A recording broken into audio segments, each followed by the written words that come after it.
Rosa Delgado had worked as a housekeeper for the wealthy Whitmore family for nearly 8 years, cleaning their sprawling estate in the suburbs of Philadelphia with quiet efficiency and dedication. At 42 years old, she was a small woman with dark hair always pulled back in a neat bun. Her hands were worn from years of scrubbing floors and polishing silver.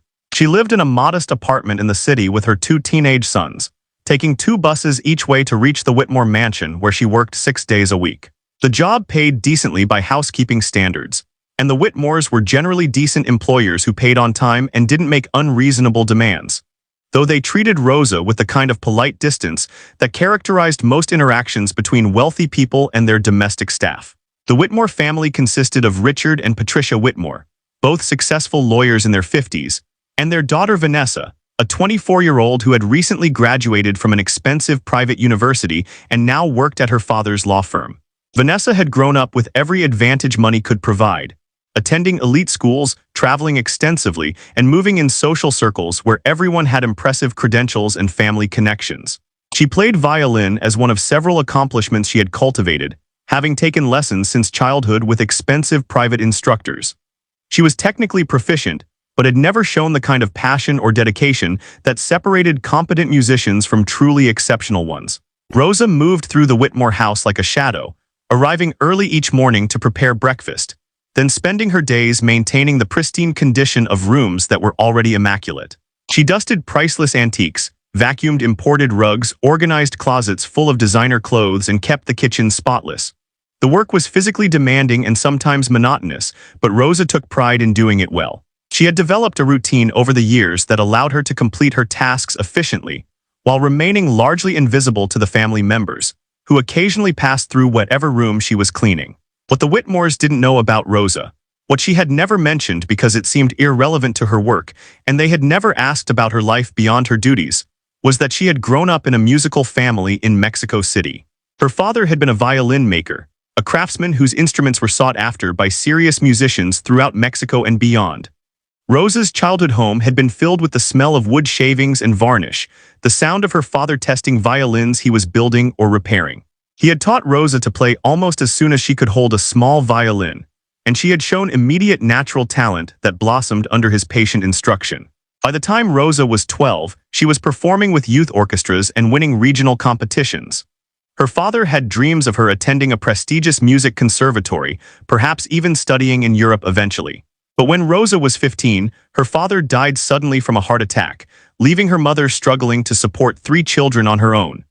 The violin-making business died with him since he had never taken on an apprentice who could continue his work. Rosa's mother took whatever jobs she could find, and Rosa began working as well to help support the family, setting aside her violin and her dreams of a musical career. Rosa had married young to a man who promised stability, but turned out to be unreliable and eventually left her alone with 2 small children when she was just 25. Desperate to provide for her sons and give them better opportunities than she had known, Rosa had immigrated to the United States, leaving behind her mother and siblings with promises to send money home. The transition had been difficult, marked by language barriers, legal uncertainties, and the struggle to find work that paid enough to support her children and send help to her family in Mexico. Housekeeping had been one of the few jobs available to her, and she had worked her way up from cleaning office buildings at night to the more stable position with the Whitmore family. Rosa had not touched a violin in over 20 years. She had sold her father's beautiful instrument that she had inherited, needing the money during a particularly desperate period when her youngest son had been sick and she had no health insurance. The loss of that violin had felt like losing her father all over again, but she had learned to compartmentalize such pain, to focus on practical necessities rather than dwelling on what couldn't be changed. Her sons didn't even know their mother had once been a talented violinist. She had constructed her identity around being their provider and protector, and her past life as a musician seemed to belong to a different person entirely. On this particular Saturday in early December, the Whitmore family was hosting what they called their annual holiday reception, a formal gathering of Richard's law partners and clients, along with Patricia's society friends. Rosa had been asked to work extra hours to help with party preparations and to assist the catering staff during the event itself. She had agreed readily since the overtime pay would help with Christmas expenses for her sons. She had spent days helping to decorate the house with elaborate garland and expensive ornaments, polishing silver serving pieces until they gleamed, and ensuring every surface was perfect for the demanding guests who would be arriving. The party was scheduled to begin at 7 in the evening, and by 6:30 the house was filled with activity. Caterers moved efficiently through the kitchen preparing elaborate hors d'oeuvres, bartenders set up stations in the living room and library, and a string quartet was setting up in the corner of the grand ballroom where guests would mingle. Rosa worked quietly in the background, assisting where needed, refilling supplies, and making sure everything ran smoothly. She wore a simple black uniform that Patricia had provided for the occasion, designed to make the household staff look professional while ensuring they remained visually subordinate to the well-dressed guests. As the first guests began arriving, Rosa retreated to the kitchen to help manage the flow of food and drinks being sent out to the party. She could hear the sounds of conversation and laughter growing louder as more people arrived, the clink of glasses, and the sophisticated chatter of people who moved in rarefied social circles. The string quartet played pleasant background music, mostly light classical pieces and holiday arrangements that provided ambience without demanding too much attention. Rosa had learned over the years to tune out these sounds, to focus on her work without being distracted by the glimpses of a lifestyle so different from her own. About an hour into the party, there was some kind of commotion in the ballroom that Rosa could hear from the kitchen. Raised voices, not angry but animated, followed by laughter that had an edge to it. The catering manager asked Rosa to go check if anything was needed, and she made her way through the house toward the source of the noise. As she entered the ballroom, she saw a crowd gathered around Vanessa Whitmore, who was holding a violin and looking frustrated and embarrassed. Rosa learned from whispered conversations she overheard that one of the members of the string quartet had become ill and left suddenly, taking his violin with him. Vanessa had offered to fill in since she owned a violin and had played for years, thinking it would be impressive to demonstrate her musical abilities in front of her parents' important guests. But when she started to play, it quickly became apparent that her skills were not quite at the level required for professional performance. She had stumbled through part of a Mozart piece before stopping, her face flushed with embarrassment as some guests politely applauded while others looked away uncomfortably. One of the guests, a man named Charles Hartfield who was a senior partner at Richard's law firm and known for his cutting sense of humor, began making jokes about how hard it was to find good help these days, extending his comment to mean even musical help. His tone was condescending and meant to deflect from Vanessa's embarrassment by turning the situation into a joke, but the humor came at the expense of the departing quartet member. Several guests laughed, and the conversation shifted to stories about various service providers who had disappointed them, the kind of talk that wealthy people engaged in without considering how it sounded to those who actually provided services. Vanessa, perhaps trying to recover from her embarrassment and redirect the conversation, made a comment about how playing violin looked easier than it was, how anyone could hold the instrument, but making it actually sound good required real training and talent. Charles picked up on this thread and suggested they test the theory by having someone with no musical background try to play. His eyes scanned the room and landed on Rosa, who was standing quietly near the doorway hoping to slip away unnoticed. He called out to her, asking if she had ever played violin, his tone making it clear he expected the answer to be no and that this was all set up for another joke. Rosa felt her stomach tighten as attention turned to her. She could have simply said no and excused herself, could have maintained the invisible position she had cultivated for 8 years in this house. But something about the mocking tone, about being treated as a prop for these people's entertainment, about Vanessa holding that violin so carelessly when Rosa remembered the reverence her father had taught her to have for such instruments, all of it combined to create a spark of rebellion she hadn't felt in years. Instead of declining, Rosa heard herself saying quietly that yes, she had played violin before, though it had been many years. The response to Rosa's admission was immediate laughter from several guests who assumed she was playing along with the joke. Charles Hartfield's face lit up with delight at what he perceived as unexpected entertainment.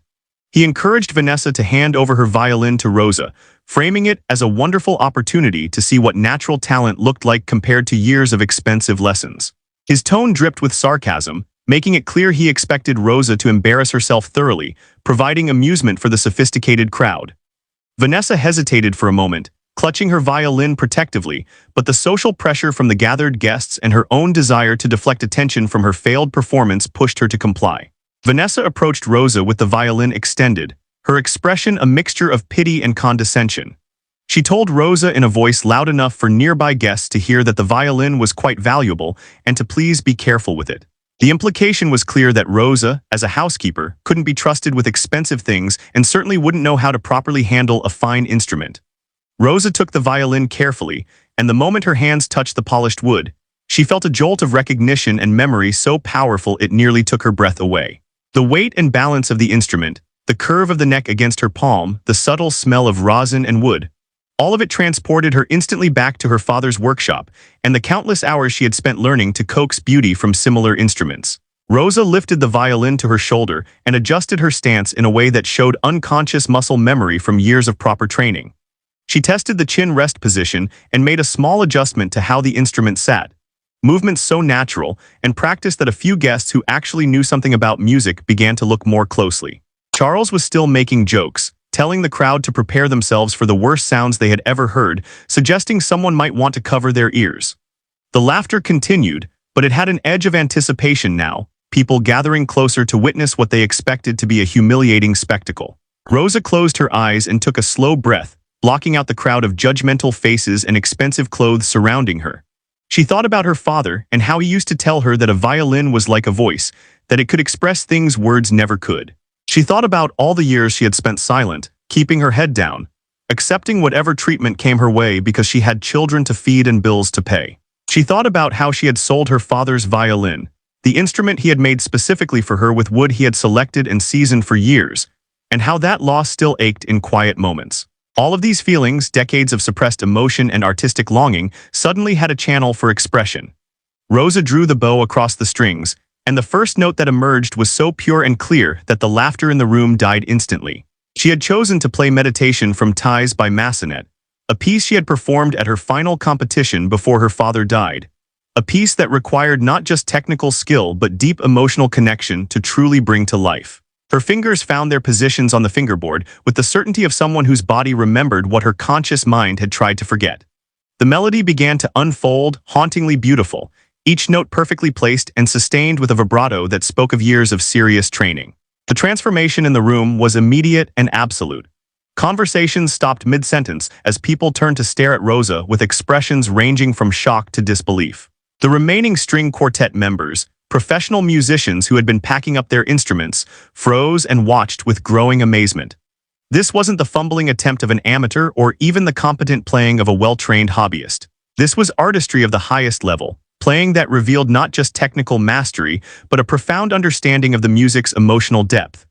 Rosa's bow movements were fluid and controlled, drawing sounds from the violin that made it seem like the instrument was singing. Charles Hartfield's smug expression had vanished completely, replaced by a look of utter bewilderment. Vanessa stood with her mouth slightly open, her face pale as she realized that her family's housekeeper played violin at a level she herself could never hope to achieve despite a lifetime of expensive lessons. Patricia Whitmore had emerged from the dining room where she had been overseeing the catering arrangements, drawn by the unexpected music, and she stood transfixed with one hand pressed to her chest. Richard Whitmore, who had been in his study taking a phone call, appeared in the doorway of the ballroom, his conversation forgotten as he stared at the scene before him. Rosa played on, completely absorbed in the music now. Her eyes remained closed, and her face showed every emotion the piece evoked. There was longing in the way she shaped certain phrases, grief in the darker passages, and a kind of transcendent beauty in the soaring moments where the melody climbed to its highest points. Tears began to stream down her face, but she didn't stop playing or wipe them away. The violin had become an extension of herself, and through it poured everything she had kept locked away for more than 20 years. The loss of her father, the sacrifice of her dreams, the loneliness of her immigration journey, the exhaustion of working multiple jobs to support her children, all of it found voice in the music. Several guests in the audience were crying openly now, moved by the unexpected beauty and raw emotion of the performance. A woman in an elegant evening gown wiped tears from her eyes with a cocktail napkin. One of Richard's law partners, a stern man known for his unshakable composure in court, stood with his head bowed and his shoulders shaking slightly. Even the catering staff had stopped their work and gathered in doorways to listen, their own experiences of struggle and sacrifice resonating with the emotion Rosa was expressing through the violin.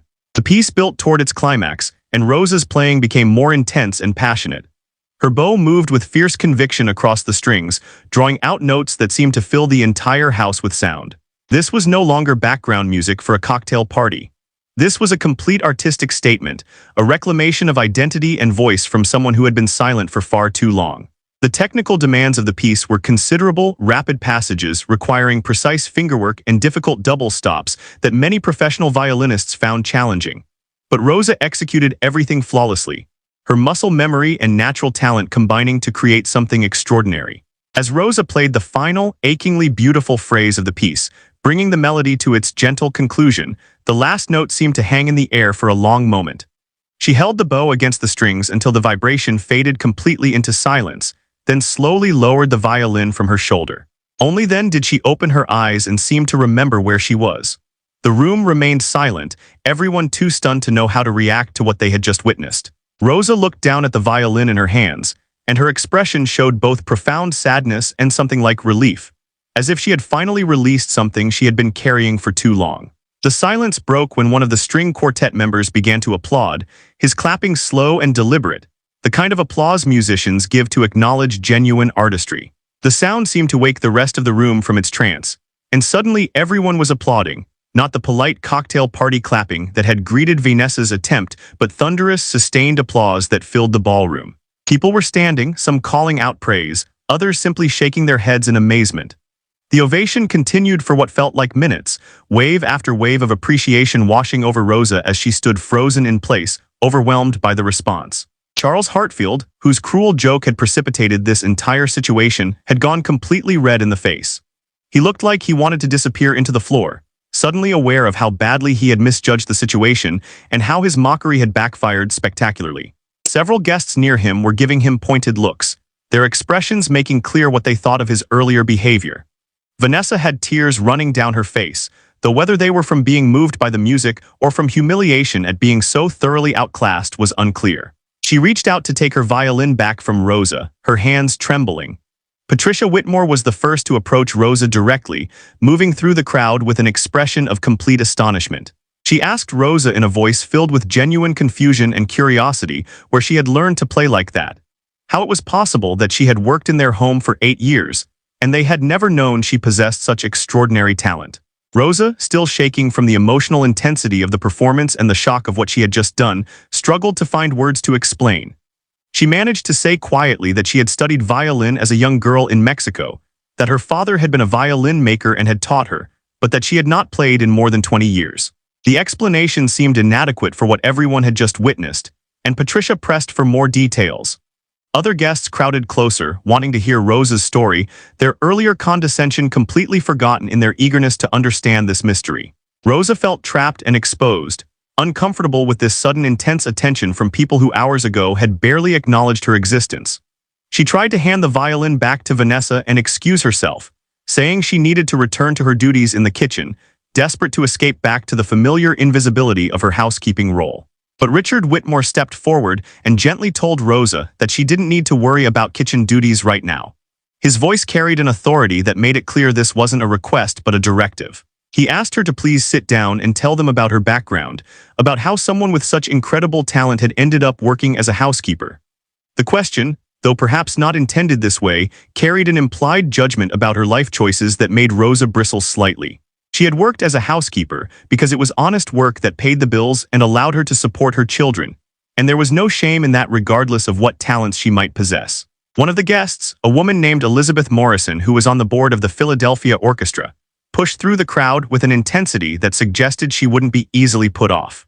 She introduced herself to Rosa and explained her position, then told Rosa directly that she had just heard one of the most moving performances she had experienced in years of attending concerts. She wanted to know if Rosa had ever performed professionally, if she had recordings, if she was currently studying with anyone. The questions came rapid fire, and Rosa felt increasingly overwhelmed, unsure how to explain that her entire adult life had been about survival rather than artistic pursuit. Rosa found herself being guided to a chair by Patricia Whitmore, who seemed to have completely forgotten that moments ago Rosa had been just the hired help. The guests formed a loose circle around her, their champagne glasses forgotten as they waited to hear her story. Rosa felt exposed and vulnerable sitting there in her housekeeping uniform while surrounded by people in designer clothes and expensive jewelry, all of them looking at her with a mixture of curiosity and something that might have been respect, but felt uncomfortably close to the way people might stare at an exotic animal in a zoo. She began to speak, haltingly at first, about growing up in Mexico City in a home filled with violins in various stages of construction. She described her father's workshop, the tools hanging on the walls, the wood shavings that covered the floor, the particular smell of varnish that she could still recall perfectly after all these years. She explained how her father had started teaching her to play when she was very young, how music had been as natural in their household as breathing. Rosa's English, usually functional but accented and sometimes awkward, became more fluid as she lost herself in the memories, her hands gesturing unconsciously as she described the feeling of learning to draw a bow across strings for the first time. The guests listened with rapt attention as Rosa described the competitions she had won as a teenager, the youth orchestras she had played with, the dreams she and her father had shared about her future in music. Her voice cracked when she spoke about his sudden death, and several people in the audience made sympathetic sounds. She explained how everything had changed in that moment, how the family's financial situation had collapsed and survival had become the only priority. Rosa described her early marriage, her immigration to the United States, the years of struggle to establish herself and provide for her children while sending money back to her mother in Mexico.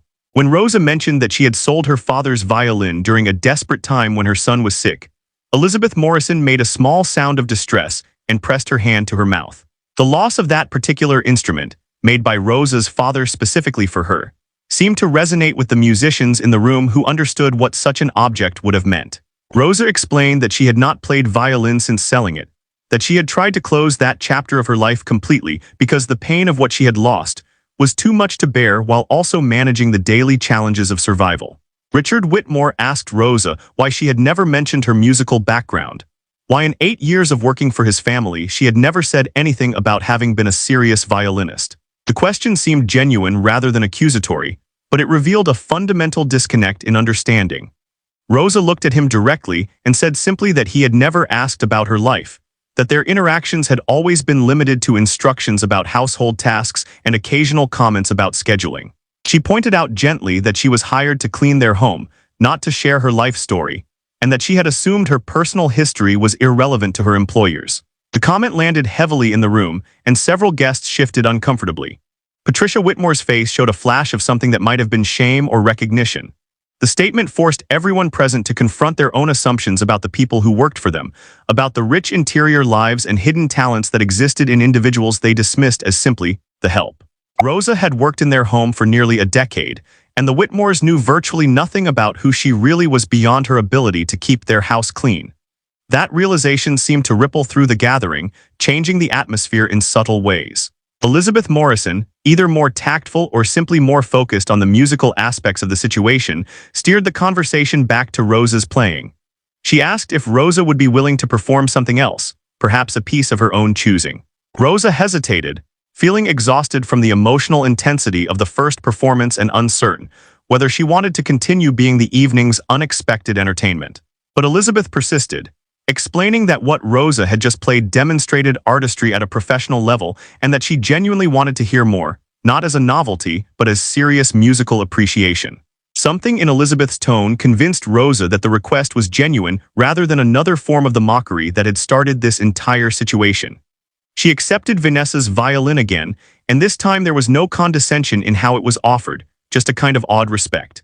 Rosa thought for a moment about what to play, then decided on a piece by Pablo de Sarasate, Zigeunerweisen, a virtuosic showpiece that would demonstrate the full range of her technical abilities. If she was going to reveal herself, she might as well do it completely, hold nothing back. The piece began with a slow, romantic introduction, and Rosa played it with a warmth and expressiveness that immediately captured the room's attention again. But when the tempo picked up and the piece moved into its technically demanding passages, the true extent of Rosa's skill became undeniable. Her fingers flew across the fingerboard in rapid passages that required extraordinary precision and agility. She executed difficult double stops and harmonics flawlessly, her bow work showing the kind of control that came only from years of serious study. The piece required the violinist to display both lyrical beauty and explosive virtuosity, and Rosa delivered both with equal conviction. The remaining members of the string quartet watched with professional admiration mixed with disbelief. One of them, a violinist who had trained at Juilliard and played professionally for 15 years, leaned over to a colleague and whispered that Rosa's technique was cleaner than his own, that whoever had trained her had been exceptional. The level of skill on display was making it increasingly impossible to understand how someone this talented had remained completely unknown, working in obscurity, while the classical music world searched constantly for gifted performers. Rosa played through the increasingly difficult variations of the piece, each one showcasing different aspects of violin technique. There were passages requiring lightning-fast fingerwork, sections demanding perfect intonation across the entire range of the instrument, and moments where the bow had to execute complex rhythmic patterns while maintaining perfect tone quality. Rosa handled all of it with an ease that suggested these technical challenges were well within her capabilities, that she was drawing on skills honed by thousands of hours of practice in her youth, and somehow perfectly preserved despite 20 years of dormancy. As the piece built toward its thrilling conclusion, Rosa's playing became even more intense and passionate. She attacked the final passages with fierce energy, the bow moving so fast it was almost a blur, her fingers precisely hitting notes in rapid succession. The ending of Zigeunerweisen is deliberately flashy, designed to bring audiences to their feet, and Rosa delivered it with the kind of showmanship that suggested she understood exactly what the piece demanded. She played the final notes with a decisive stroke and let the last sound ring out before lowering the violin, slightly breathless from the physical exertion the piece required. The applause this time was even more thunderous than before, with several guests actually shouting their appreciation. Elizabeth Morrison was clapping with her hands raised high, her face showing the kind of excitement music lovers display when they've discovered something truly special. The string quartet members were applauding vigorously, giving Rosa the professional recognition that meant more than any amount of polite society praise. Even Vanessa was clapping, though her expression showed a complex mixture of emotions that included admiration, envy, and a kind of existential crisis about her own relationship with music. Charles Hartfield, who had initiated this entire situation with his cruel joke, approached Rosa with visible discomfort. He offered what sounded like a genuine apology, admitting that he had been completely wrong to mock her and that her playing had been one of the most impressive things he had ever witnessed. Rosa accepted the apology with quiet dignity, though her expression made clear that she had not forgotten the humiliation he had intended to inflict on her. She told him simply that perhaps he should be more careful about his assumptions regarding people he considered beneath his social class, that talent and worth were not distributed according to economic status. The party had been completely transformed by Rosa's unexpected performances. What was supposed to be a typical holiday reception for wealthy professionals had become something much more significant, a moment that would be talked about for years among those who were present. Guests were no longer interested in the catered food or expensive wine, no longer engaged in the usual conversations about business deals and vacation homes. Instead, they clustered around Rosa, asking questions, sharing their own reactions to her playing, and trying to understand how this extraordinary talent had been hidden in plain sight. Patricia Whitmore pulled Rosa aside to a quieter corner of the room, her expression serious and somewhat uncomfortable. She told Rosa that she felt terrible about not knowing anything about her background, that she had employed Rosa for 8 years without ever really seeing her as a complete person with her own history and gifts. Patricia's voice wavered as she admitted that she had been guilty of the same kind of casual dismissiveness that Charles had displayed so obviously, just in more subtle ways. She asked Rosa what she could do to make things right, how she might help Rosa reconnect with music in some meaningful way. Rosa was unsure how to respond to this sudden concern from a woman who had barely spoken to her beyond giving household instructions for nearly a decade. Part of her wanted to say that what she needed was better wages and more reasonable working hours, practical things that would actually improve her daily life. But another part of her, the part that had just experienced the incredible release and joy of playing violin again after so many years, recognized that Patricia's offer might represent an opportunity for something more. Rosa asked tentatively whether the Whitmores knew of any programs or organizations that might help someone in her situation access music education or performance opportunities. Elizabeth Morrison, who had been listening to this conversation, immediately inserted herself with the kind of confident energy that came from being used to making things happen. She told Rosa that she wanted to arrange an audition for her with the Philadelphia Orchestra, that talent like Rosa's needed to be heard and developed regardless of her current circumstances. Rosa tried to protest, explaining that she had responsibilities to her children, that she couldn't simply abandon her job to pursue music, that she didn't have the resources to support herself while training or auditioning for professional positions. But Elizabeth was persistent, explaining that there were programs and scholarships designed specifically for talented musicians who had faced barriers to traditional career paths. She mentioned organizations that provided stipends for adult students returning to serious music study, foundations that helped with living expenses while musicians prepared for professional auditions, and community orchestras that paid their performers and could provide both income and valuable performance experience. Elizabeth pulled out her phone and began making notes, asking Rosa for her contact information and promising to send her detailed information about various opportunities within the next few days. Richard Whitmore, who had been observing these conversations with a thoughtful expression, made an announcement that surprised everyone in the room, including his wife. He told Rosa that effective immediately, she would be taking a paid sabbatical from her housekeeping duties for as long as she needed to explore opportunities in music. He would continue paying her regular salary so she wouldn't face financial hardship while investigating whether she could build a career around her musical talents.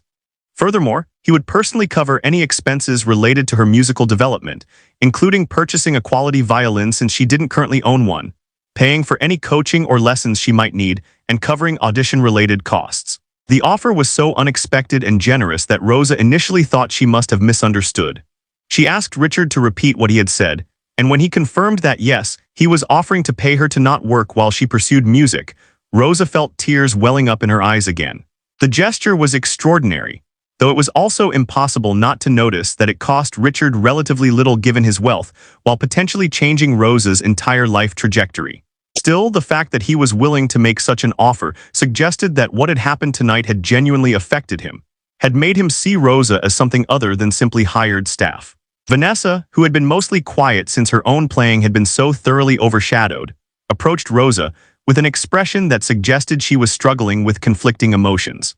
She told Rosa that listening to her play had been both inspiring and humbling, that it made Vanessa realize she had been treating violin as just another accomplishment to list on her resume rather than as an art form worthy of real dedication.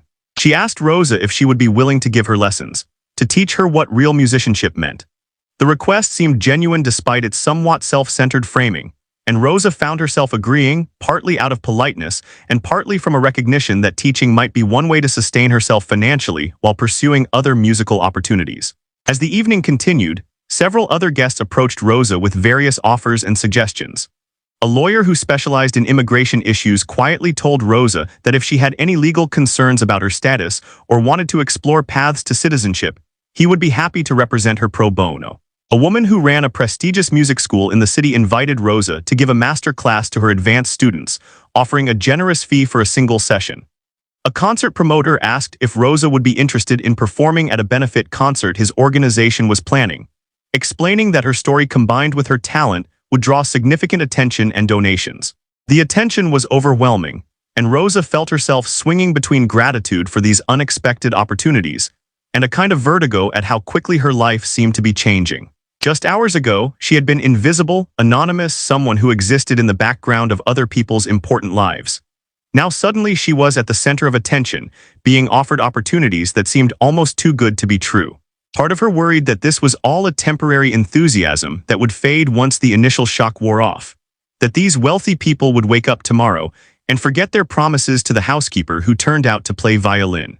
Margaret Chen, Patricia's close friend who had been observing everything with sharp intelligence, approached Rosa and asked if she could speak with her privately. They stepped out onto the terrace where the cold December air provided a sharp contrast to the overheated atmosphere inside. Margaret told Rosa that she understood she must be feeling confused and possibly overwhelmed by all the sudden attention and offers. She cautioned Rosa to be careful, to get any promises in writing, to protect herself against the possibility that people's enthusiasm might fade. Margaret explained that she had seen this pattern before. Wealthy people making grand gestures in emotional moments that they later regretted or simply forgot about. Rosa appreciated the honest advice even though it introduced a note of doubt into her excitement. Margaret went on to say, however, that Richard Whitmore was generally a man of his word, and that if he promised to pay her salary during a sabbatical, he would likely follow through.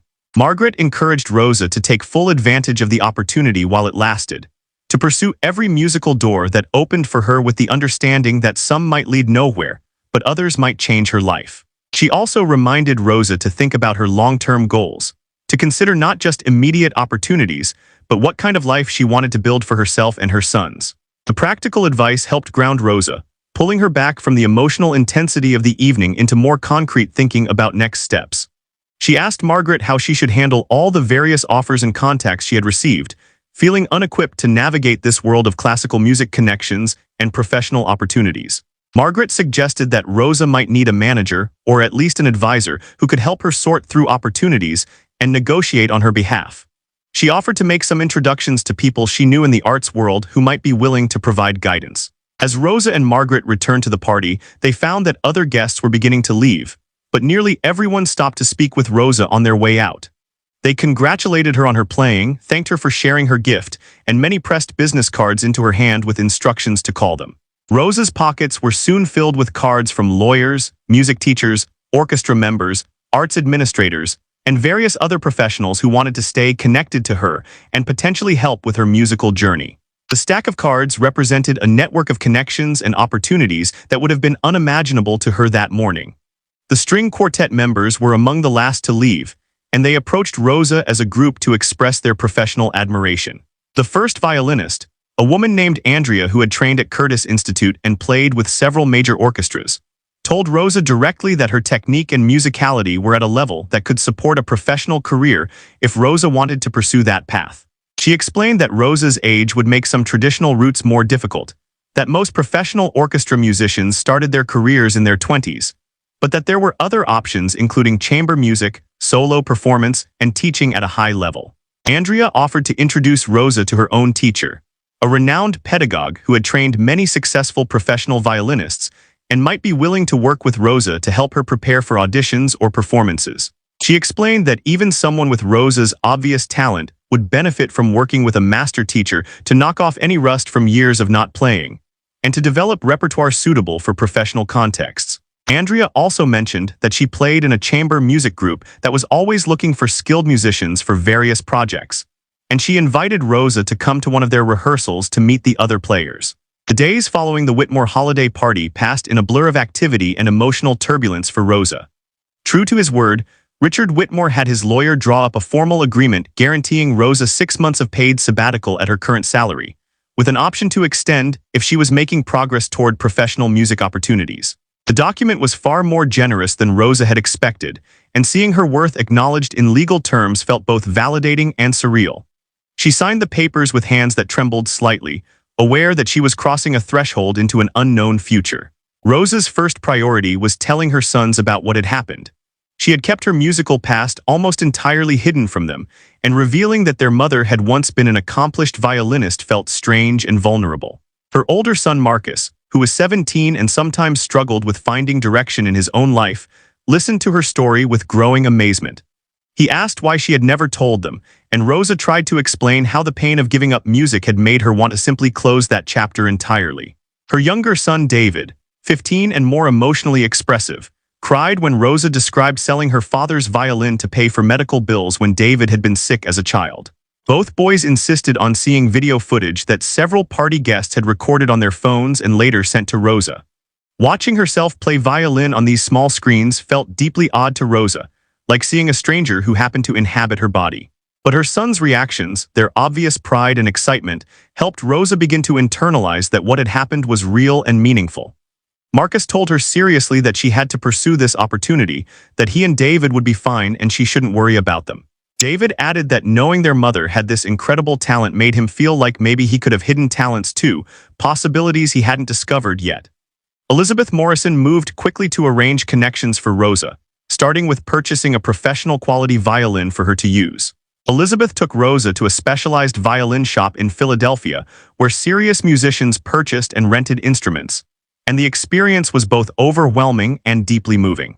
The shop owner, after hearing Rosa play on several different violins, helped her select a beautiful instrument made by a contemporary luthier. The violin cost more than Rosa made in 6 months of housekeeping, and when Elizabeth simply paid for it without hesitation, Rosa had to sit down for a moment to process the generosity.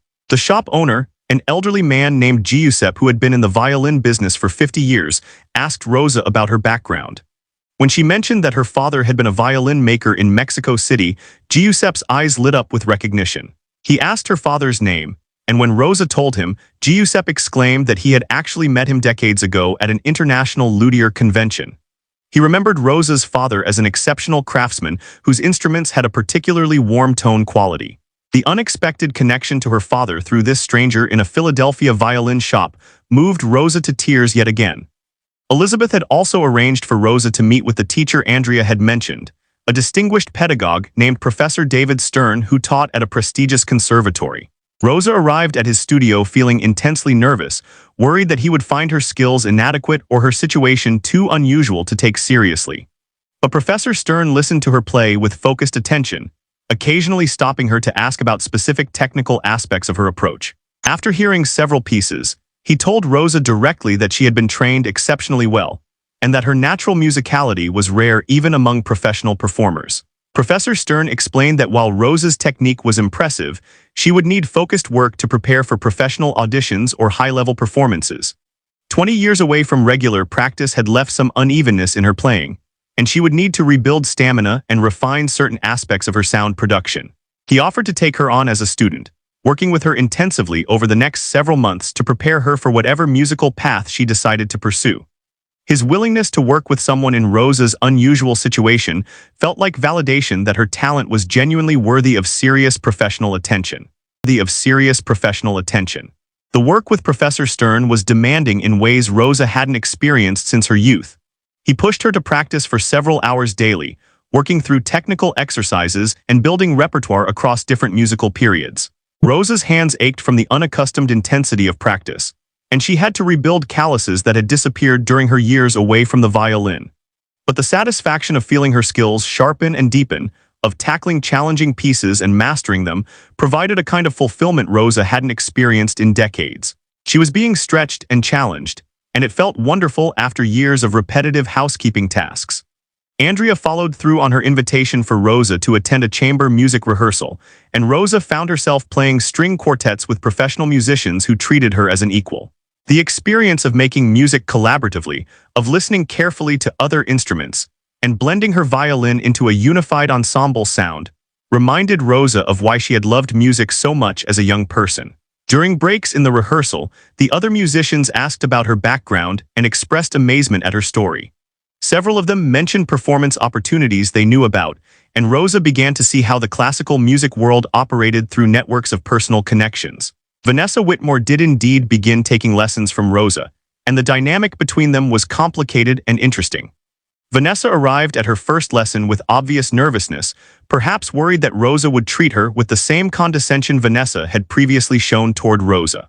But Rosa approached the teaching with professionalism and kindness, focusing on helping Vanessa understand musical concepts rather than dwelling on their past relationship. Over time, Vanessa began to show genuine improvement, and she told Rosa that for the first time she was beginning to understand what it meant to actually connect with music rather than just executing notes correctly. The teaching work expanded as word spread about Rosa's abilities. Parents who had been at the Whitmore party or heard about it secondhand contacted Rosa asking if she would teach their children. Rosa found herself building a private teaching practice that paid significantly better than housekeeping had. She discovered that she had a gift for working with students, for identifying their specific challenges and finding ways to help them progress. The combination of teaching income and Richard's continued salary payments gave Rosa financial stability she had never experienced before, allowing her to actually save money rather than living paycheck to paycheck. About 3 months after the holiday party, Elizabeth Morrison arranged for Rosa to perform a solo recital at a small but prestigious venue in Philadelphia. The concert was positioned as a debut performance for a newly discovered talent, and Elizabeth's connections in the music world helped ensure good attendance. Rosa prepared intensively for the recital, working with Professor Stern to select a program that would showcase her strengths and musical range. They chose pieces that balanced technical display with emotional depth, including works by Bach, Beethoven, Sarasate, and several contemporary composers. The night of the recital, Rosa stood backstage feeling a level of nervousness that exceeded even what she had felt at the Whitmore party. This was a formal concert setting with a paying audience, music critics in attendance, and expectations that she would deliver a professional-level performance. Her sons sat in the front row wearing suits that Rosa had bought for the occasion, their faces showing a mixture of excitement and anxiety. In the audience were also the Whitmores, Elizabeth Morrison, Professor Stern, members of Andrea's chamber group, and various other people who had become part of Rosa's expanding network in the classical music world. When Rosa walked onto the stage and the applause greeted her, she felt simultaneously terrified and more alive than she had in years. She took her position, raised her violin, and began to play. The opening piece was Bach's Chaconne from the Partita No. 2, one of the most challenging and profound works in the violin repertoire. Rosa played it with the kind of maturity and insight that came from having lived through genuine hardship and loss, bringing to the music an emotional depth that purely technical mastery could never achieve. The audience listened in rapt silence, And by the time Rosa reached the transcendent final section of the piece, several people were quietly crying. The recital continued through her carefully prepared program, each piece revealing different aspects of Rosa's artistry. The technical showpieces demonstrated her virtuosic capabilities, while the lyrical works showcased her beautiful tone and expressive phrasing. Rosa felt herself growing in confidence as the concert progressed, feeding off the audience's attentive energy and the joy of finally being able to share her gifts in the way she had once dreamed of doing. By the final piece, she was playing with complete freedom and authority, every note exactly as she intended it. The standing ovation at the end of the recital was immediate and sustained. Rosa took her bows feeling emotionally overwhelmed, looking out at her son's proud faces and seeing in the audience the faces of people who had helped make this moment possible. The applause continued, and Rosa played an encore, choosing a short piece by a Mexican composer as a tribute to her father and her heritage. When she finished and finally left the stage, she felt simultaneously exhausted and exhilarated, wrung out by the intensity of the performance but also deeply fulfilled. The recital marked a turning point in how Rosa was perceived within the classical music community. Reviews of the performance appeared in local publications and music blogs, with critics praising her technical command and especially her emotional authenticity. One reviewer wrote that Rosa's playing carried the weight of real-life experience in a way that was increasingly rare in classical music performance, that her interpretation of the Bach chaconne in particular had been one of the most moving renditions he had heard in years of concert attendance. The positive critical reception opened additional doors and created momentum for Rosa's emerging career. Within weeks of the recital, Rosa received invitations to perform with several regional orchestras as a guest soloist. She was asked to give master classes at music schools and universities, where students were fascinated not just by her playing, but by her unconventional path back to music. Rosa found that her story resonated particularly strongly with adult students, and with people from working-class backgrounds who had been told that serious music careers were only for those with certain privileges. She began to see herself as representing something larger than just her individual talent, becoming a symbol of possibility for people who had believed their circumstances had permanently closed certain doors. The relationship between Rosa and the Whitmore family evolved into something more complex and nuanced than their previous employer-employee dynamic. Rosa did not return to housekeeping work, and the Whitmores hired someone else to handle those duties. But Rosa remained in contact with the family, particularly with Vanessa, whose violin lessons with Rosa had developed into a genuine mentorship relationship. Vanessa had begun volunteering with youth music programs in underserved Philadelphia neighborhoods, finding purpose in sharing music with kids who reminded her of Rosa's story. The transformation in Vanessa from entitled dilettante to someone genuinely committed to making music accessible was profound. Patricia Whitmore became one of Rosa's most enthusiastic supporters, attending her performances and connecting her with wealthy patrons who might support her career. Patricia told Rosa during one conversation that witnessing Rosa's talent emerge had forced her to completely reevaluate how she thought about the people who worked in service positions. To recognize that she had been blind to the full humanity of people she considered beneath her social class. The admission was uncomfortable but seemed genuine, and Patricia put her money where her words were by establishing a scholarship fund for talented musicians from immigrant backgrounds or working-class families. Rosa's teaching practice continued to grow, and she found that she genuinely loved helping students discover their own musical voices. She was particularly drawn to working with adult students who had given up music and wanted to return to it, finding their experiences resonated with her own journey. Rosa developed a reputation as a teacher who understood the emotional and psychological barriers that kept people from pursuing their artistic passions, not just the technical challenges. Her studio filled with students ranging from children just beginning violin to adults in their 60s reclaiming abandoned dreams. About 8 months after the holiday party that had changed everything, Rosa was offered a faculty position at a community music school that served a diverse population including many immigrant families. The position came with a modest salary, health insurance for her and her sons, and the opportunity to shape programs that would make music education accessible to people who couldn't afford private lessons. Rosa accepted immediately, recognizing that the stability and purpose of the position aligned perfectly with her values and goals. She would continue performing and teaching private students, but the faculty position provided a sustainable foundation for her musical life. The irony of the situation was not lost on Rosa. Charles Hartfield's cruel joke, meant to humiliate her by forcing her to play a violin she supposedly couldn't handle, had instead become the catalyst for reclaiming her identity as a musician and building a life she had thought was permanently out of reach. She sometimes wondered what would have happened if she had simply declined to play that night, if she had maintained her careful invisibility instead of accepting the challenge. Her life would have continued in its familiar pattern, stable but unfulfilling, safe but constrained. The courage to be vulnerable in that moment had changed everything.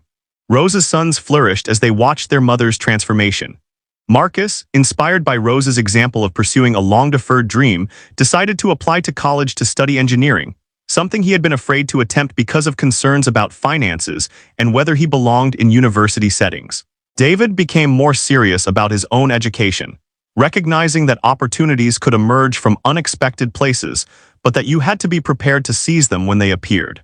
Both boys told Rosa that seeing her advocate for herself and claim space in a world that had previously dismissed her had taught them lessons about self-worth that would shape their entire lives. Rosa maintained contact with several people from the Whitmore party who had offered help in those first overwhelming moments. Elizabeth Morrison became a genuine friend and mentor, helping Rosa navigate the complexities of the classical music world and connecting her with opportunities that matched her talents and goals. Andrea and her chamber music colleagues invited Rosa to join them for regular performances, and Rosa discovered the joy of musical collaboration at a professional level. Professor Stern continued to work with her, helping refine her playing and preparing her for increasingly prestigious performance opportunities.